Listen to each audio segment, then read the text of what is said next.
Hello, welcome back to this video. And today I'm going to talk about the Woozle effect, or why we think we're right even when we're not. And today I'm going to start with a story. Same as I did before, there's always a starting point, and sometimes I started with a definition, but today I'm going to start with a story. And this is a story based on the 1926 book Winnie the Pooh by Alan Milne. In it, Winnie the Pooh and his friend Piglet are walking, trying to look for a woozle. And a woozle is just an imaginary animal that likes to steal honey. They started to walk in the snow and they saw footprints. And the more they walked, the more footprints they saw and the deeper they were. And they started to think that they were getting closer and closer.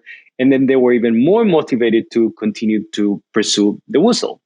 Now, Christopher Robin observes them and say that they actually have been working in circles, and those footprints that they were looking at are their own. So in the 1950s and 60s, there's a lot of people who started to use this Woozle story to illustrate common mistakes that exist in researching, especially or particularly once they realized that there were so many misquotes or people who were being misquote authors that were mistaken for other authors. But the term Woozle effect actually was not coined until the 1979 by Beverly Houghton, and it expands the meaning to situations in which someone describes a phenomenon for which there's not enough evidence of proof by citing others who actually have spoken about the same phenomenon and use that as proof of the validity of their existence. So basically, to summarize, is the more someone has talked about a phenomenon in the past, the more likely it is that people will believe that that actually is true or that actually exists. So there's actually many reasons why people would believe that. I'm going to start with the influence in confirmation bias on the Woozle effect. And as I said before, I warned you that the confirmation bias is going to continue to come up because it influences a lot of the biases that we are going to see. And I'm going to start with the same things that we have discussed already, kind of like doing a summary so you can understand what is the influence of the confirmation bias in the Woozle effect. So if you remember, our species has evolved to survive despite many challenges and being, again, constantly challenged, very tough situations. We started to identify those skills that were required for us to understand what's good from what is bad or what is dangerous or could lead to potential death to what is good for us. And we call that a heuristics, right? So again, we created these heuristics to maximize our chances of survival. Now, not having a group or being expelled from one often meant death, meaning not belonging to a group, it easily translated into being dead or at least substantial loss of quality of life. Why? Because obviously we started to talk about distributing tasks and someone would be able to hunt while I'm gathering or looking for shelter. So again, a lot of our behaviors in the beginning was to look for familiarity, for things that were good for us, and to try to keep that. In fact, a lot of our behaviors were developed to find a tribe and to stay in one. We kind of rushed a little bit over this concept before when we were discussing about confirmation bias as well. And we kind of introduced that idea of how important it is for us to know and understand our surroundings, because not understanding our surroundings, again, often meant death. And in fact, this is one of the anthropological reasons why we behave that way. Safety of knowing our surroundings is key for our well-being. We need to feel safe. And remember that I have said that in the past. I have emphasized that idea that is not being safe. What we're looking for is the feeling of being safe, what we're looking for. And in fact, our brain actually makes that very clear because a lot of our neurology is designed exactly to look for that sense of safety rather than for safety itself. So again, I have said in the past, these translate into berries, like what berries should I eat, what berries should not be touched, where to find food while maintaining safety. All of those were crucial for our ancestors to be able to survive. Now, humans tend to protect their beliefs when they're being challenged. Why? I've also mentioned that in the past in other biases in which I discussed that it is important for us to feel safe. And one of the things that gives us the least sense of safety is realizing that we don't understand our surroundings, that we all of a sudden we believe something and we were wrong about something. That actually was expanded once I was talking about the Mandela effect and how challenging it is for us to recognize that even a memory that we might have in the past, someone proves us that it was not, that didn't happen the same way that we expected. It's very challenging for us to even accept that, even if there's evidence. The reason, again, is because being challenged in certain ideas, especially challenged beliefs, often meant death in the past. So always try to go back to that idea of our ancestors' brain and how important it is for us to, again, understand our surroundings and how that translates into our modern time. Meaning, if we have an idea and we believe that heartily, and then we are certain about that, if someone challenges, immediately our first response would be to challenge that back. I mean, we will not just accept that the other person might bring us proof. We will try to protect that idea as much as we can. So again, believing the wrong things could lead to death, or at least and loss of quality of life, which is, again, it doesn't have to go to the extreme of dying, but that is pretty bad. And realizing that a belief is wrong also has a different consequence, which is now you're starting to questioning other things that you might be wrong about.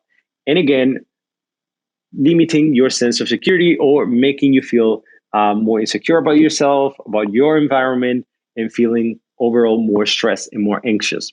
So again, believing the wrong things could lead to death, and realizing that a belief is wrong can lead to questioning the validity, of other beliefs. So that's why it is difficult to change, in general, to change a belief, because it detracts from our sense of security. It's not necessarily that someone is trying to change you, which is obviously an attack, and you're going to perceive it like that. It's more of like, even if you find yourself um, being questioned by evidence, not by anybody else, but something that you have seen and realize yourself, even you yourself will try to protect from that side that is trying to contradict something that you already know. So being secure and confident equals more confidence in others, and obviously it boosts attractiveness. So what I said before is in the negative, meaning obviously realizing that you were wrong about something, it detracts from your sense of security. That would be the negative aspect of doubting about yourself. But if you transform that into the opposite and focus on the positive, being secure and confident about what you know equals more confident in others. Not only that you're going to be more confident in yourself, other people will trust you more. Other people will believe more what you have to say. And that unfortunately has a negative side, because obviously, as we have said in the other videos, that people can take advantage of that and obviously can abuse the power, etc., etc. I'm talking about comments, etc. But it also attracts, it boosts attractiveness. So again, there's a negative side on one side, and if you doubt on yourself, there's all of these things that are going to trigger more anxiety. You're going to, increase your sense of insecurity, or if you're going to feel less safe.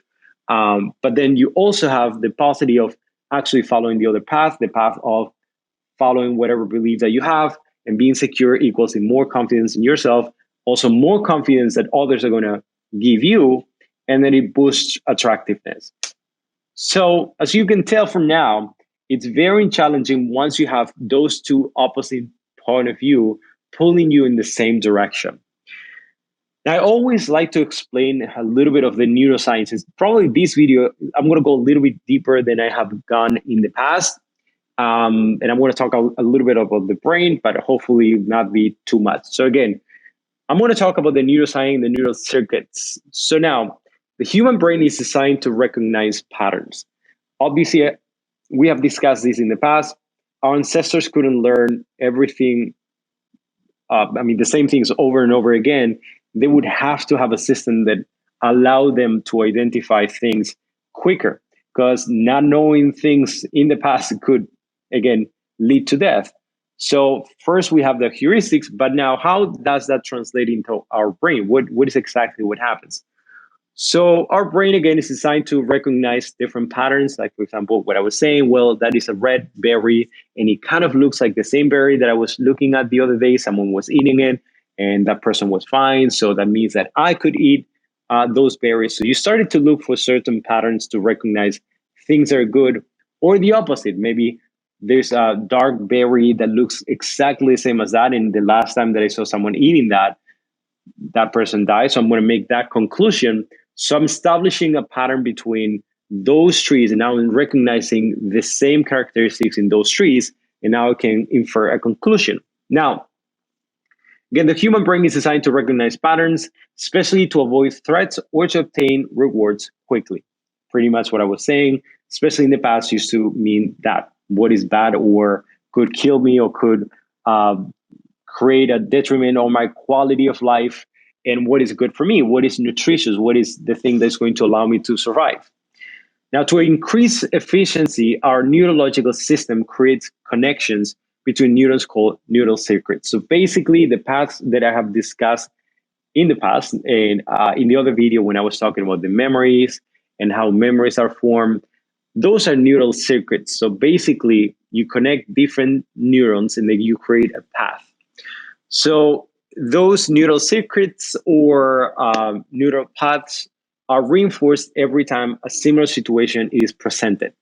So same concept. Let's say that now I'm struggling and I need some food and I don't see anything. I've been walking for miles and miles and miles.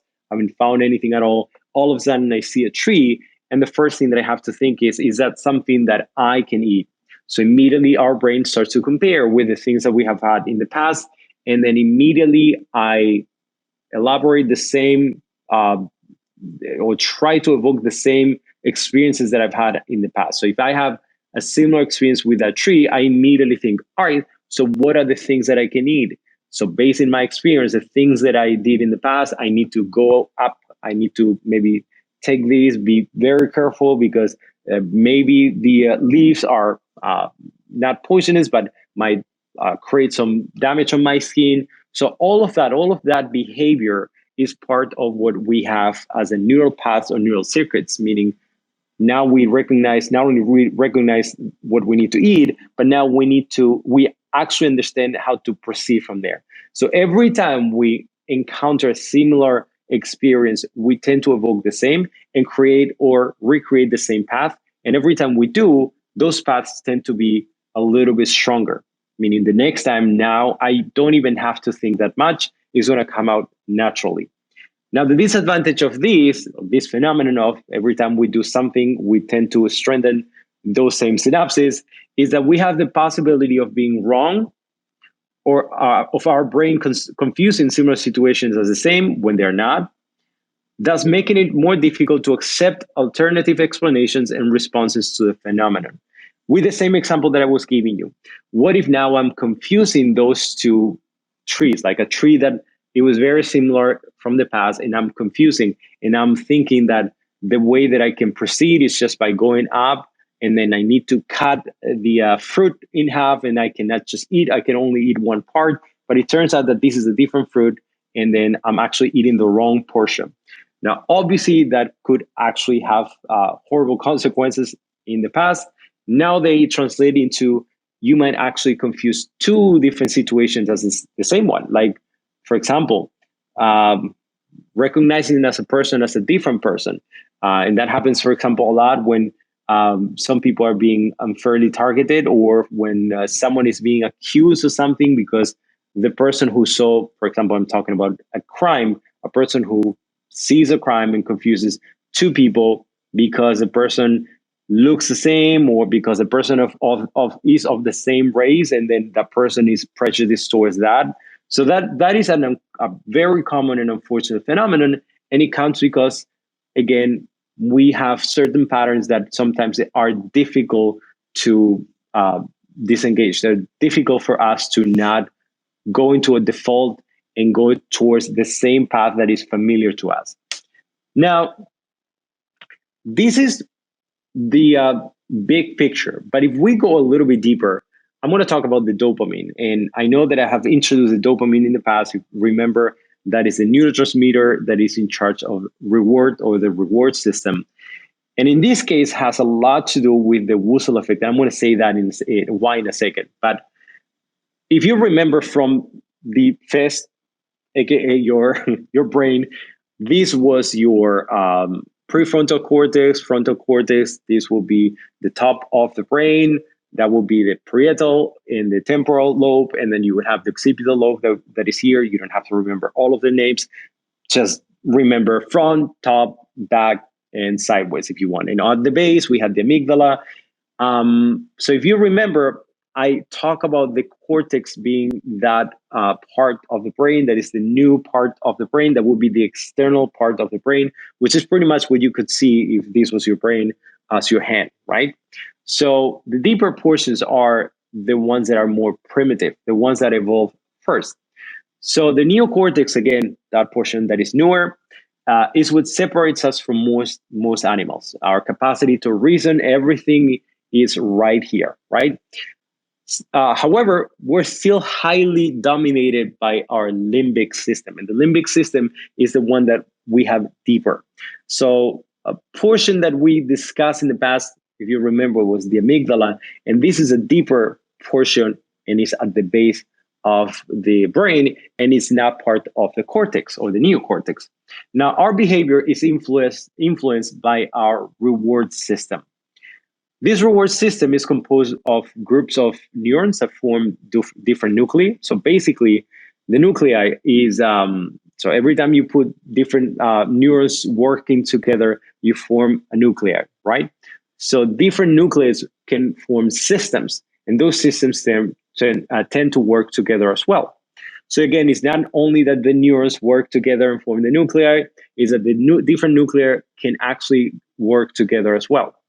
So this reward system, that will be the different nuclei, is composed of groups of neurons that form, again, different nuclei and runs on a neurotransmitter called dopamine. The neurons that release dopamine are activated when we expect to receive a reward.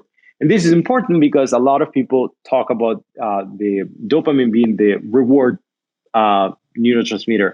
And in fact, what it is the neurotransmitter that activates the behavior that would potentially lead to a reward. And I'm going to stop right there because this is a key concept. So it's not that I'm going to release dopamine once I obtain the reward. In fact, the dopamine, it starts once I'm starting the behavior. The same way, again, it's the expectations of a reward what triggers that emotional reactions and memories. Like, for example, in the case of the Winnie the Pooh, the more footprints they saw, the deeper they were, the closer they thought that they were, that was their reward, meaning they wanted to catch the woozle. The more they were willing to continue to walk, the more they were continue to go in circles just because they thought that they were getting closer and closer.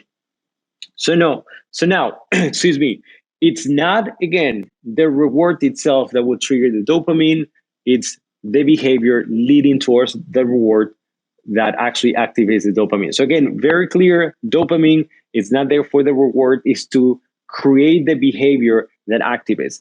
Now, this is actually important because obviously it can, in a positive side, it would allow you to do certain things like study and get a degree. But in the opposite extreme, meaning in the extreme in which you are incurring in a behavior in which you're basically following just the dopamine, that can lead to a very dangerous path and leads to things like, for example, addictions that are caused by these constant reward system in which you need more and more dopamine, and then once you get the reward, you need more dopamine, you start the behavior again, and then at the end you don't focus on the reward itself, but you focus more on the dopamine itself.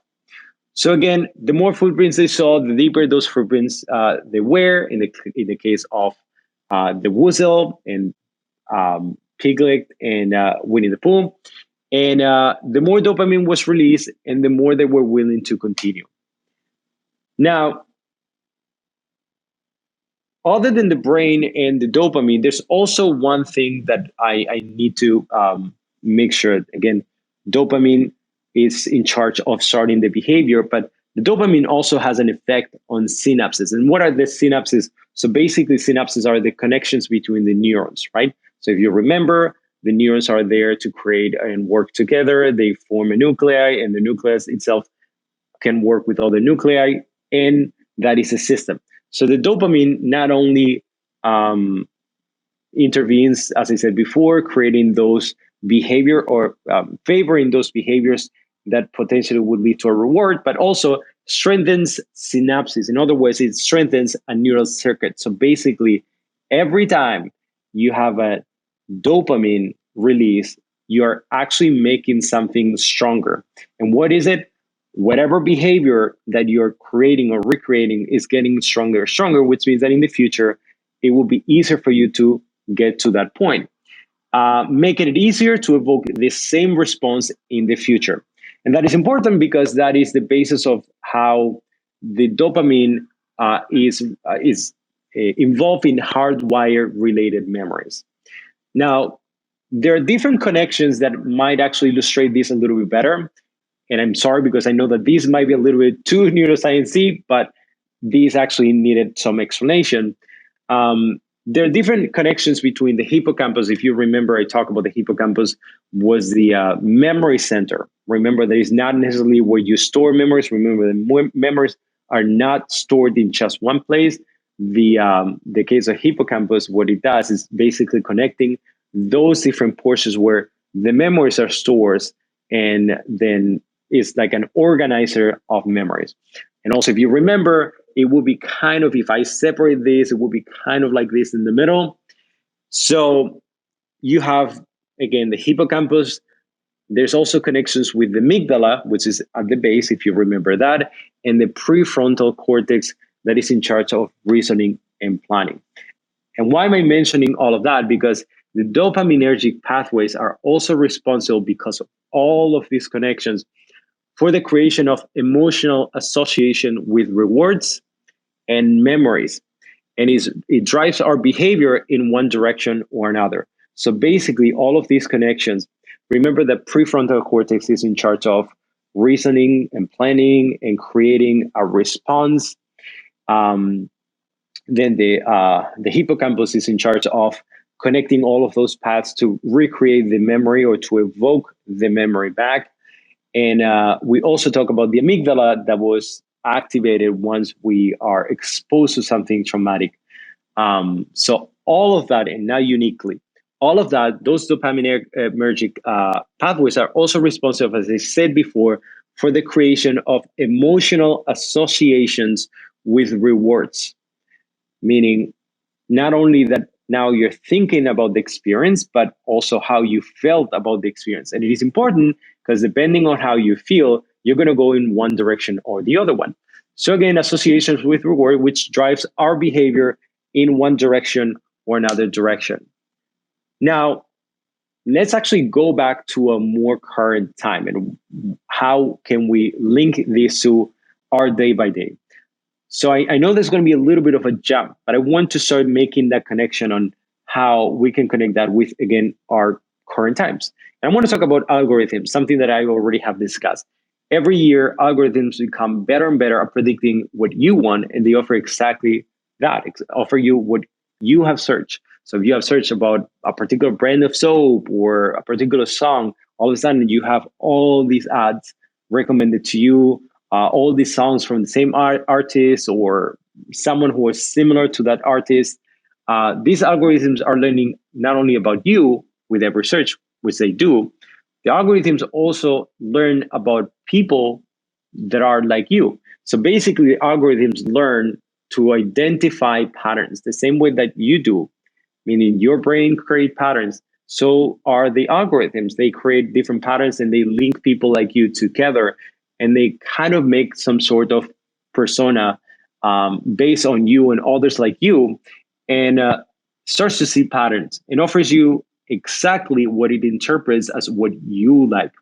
So obviously, as I discussed in the past, especially with the confirmation bias, reality then is going to be skewed, because if you are just receiving information that sides with you and you are only exposed to things or people who seem to be like you, obviously your ideas of the world, your ideas of what reality is going to be already skewed and narrowed.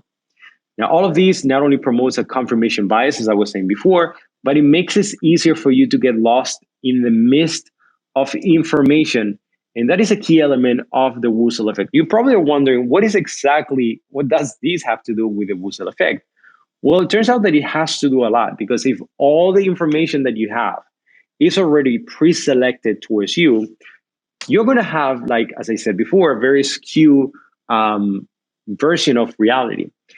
Now, if you search for a particular information and the results that you're already getting, again, pre-selected for you, already skewed, you might be getting the same results or results that point at the same information. Meaning, you're looking for something and all of a sudden you have searched for, I don't know, problems with a vaccine, whatever it is. And then all of a sudden you have found someone who is talking about that. And then the next time that you go to Facebook, now you find more people talking about the same thing, information that is given to you.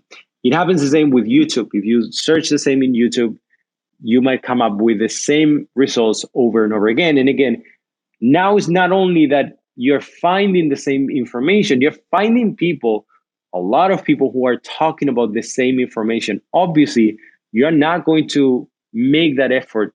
You're probably going to believe that since there are so many people talking about the same person, the same person criticizing that vaccine, the same person talking about studies that prove that that vaccine doesn't work, obviously now your version of reality is skewed, but also you will believe those people, because why would you question the majority? In fact, you might be getting the same results again, or results that point at the same information, giving you the sense that it must be true since so many people have commented and or pointed at the same source. There's also one thing that I wanted to stop and talk about, and that is the power of the majority. As I mentioned before, for us, it's crucial to have that sense of familiarity. But it's also important for us to feel that you're part of something, part of a tribe, part of a family. So that sense of belonging is ingrained in our brain because we needed it. It was something useful. And it was not only useful, it still is useful because it guarantees our survival. So if you're looking at 90% of what you're looking at points in one direction, chances are that you are going to think that that is a majority, that that is what most people believe. Granted that you probably know that that is not true, but you still are kind of led to believe that that is the truth because that's all you get. You're just getting that information over and over again. But there's also another important point that is very difficult to disagree with what you perceive, as the majority, because then it would be as if you wanted to stop belonging to a tribe in the past and expose yourself to nature. That obviously your brain is designed to not do that. That's why it's so hard for us to do it, because that often meant death or detriment on your quality of life. Therefore, our brain is going to protect us from having that behavior, meaning we're going to try to remain with the same majority. But again, not the majority, but what we perceive as the majority. And as I said before, all of this technology just made it harder because now it's easier for us to look at that and interpret that it's a majority. Why would you think anything different if 100% of the information that you're receiving says the same thing? Obviously, you are not going to question that, because that would mean that you're going to question yourself. You're going to question your beliefs. That means that you're going to make yourself to feel unsafe. And that is something that a lot of, or most people, are now willing to do. But on top of that, that would mean that you would then have to fight with other people who think like you, people who are trying to protect their beliefs. And if you try to go against those, they will fight you. So that's why you pick a side. You have that point of reference. You think that's the majority, and you think that those who oppose those point of view, they're part of the minority, that they are wrong. They must be wrong because you have 100% the same information. Well, let's say 99% of the same information, and you might only be exposed to that 1%.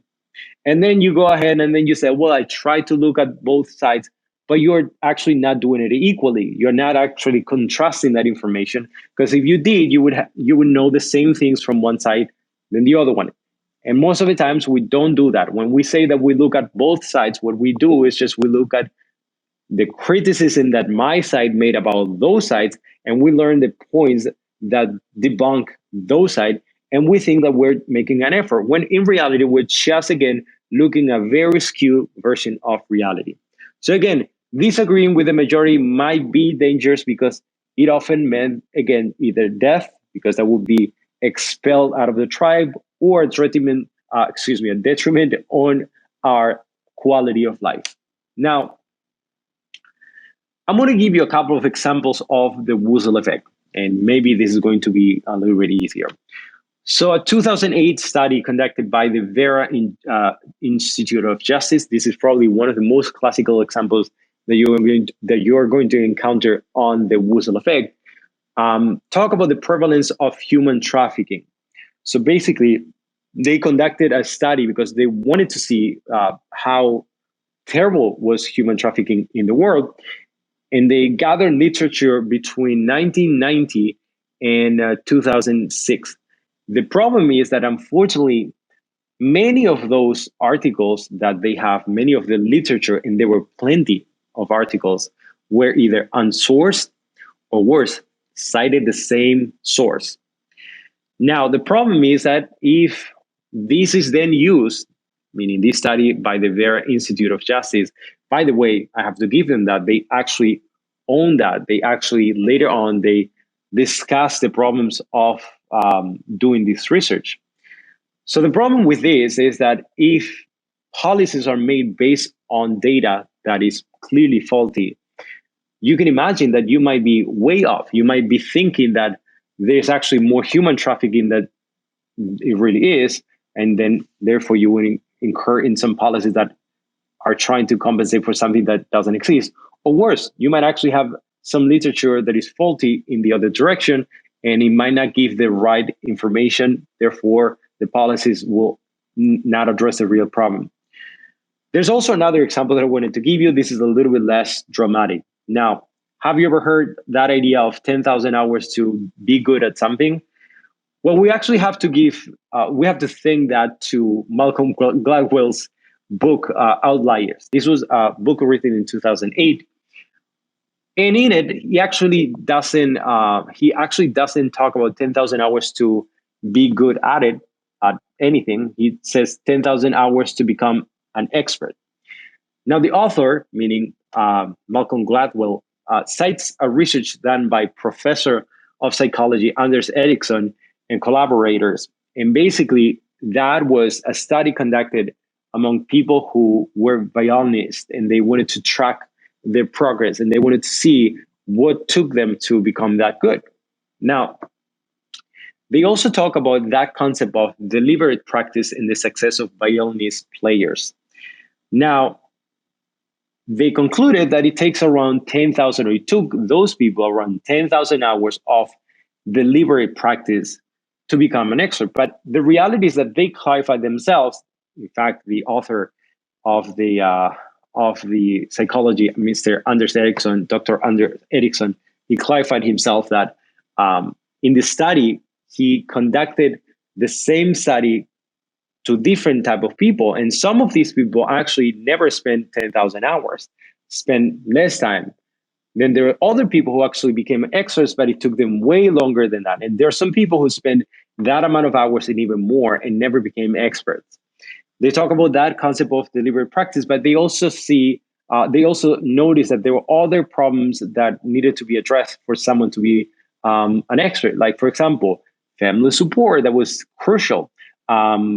Exposed to a culture that actually led to that success, et cetera, et cetera. Those things were incorporated in the study. However, when you read that book, the book by Malcolm Gladwell, obviously this is the book, and obviously you're not going to give the entire scope of the research. Later on, other people actually started to cite that book, and again, the book is just a summary of what the study was. And the problem is like now you have heard people to not only from 10,000 to become an expert in anything, they have transformed that into 10,000 to become good at something, which is could not be farther from the truth. Now, that number has been again repeated all over YouTube, your podcast, and it has been used now as a minimum to become good at something. But again, all of that is based on something that was not original like that. But it doesn't matter because now people repeat that number, the 10,000 hour, as the magic number that you need to achieve to become good. And some people say, well, I have to work 10,000 hours to achieve that level, not realizing that maybe what they need is just a couple of thousand hours or maybe 500 hours just to become good at something, not 10,000 hours to become one of the masters at one particular field, which again was the meaning behind that. But again, it didn't matter because now people are still talking about the 10,000 hours as the magical number for everything.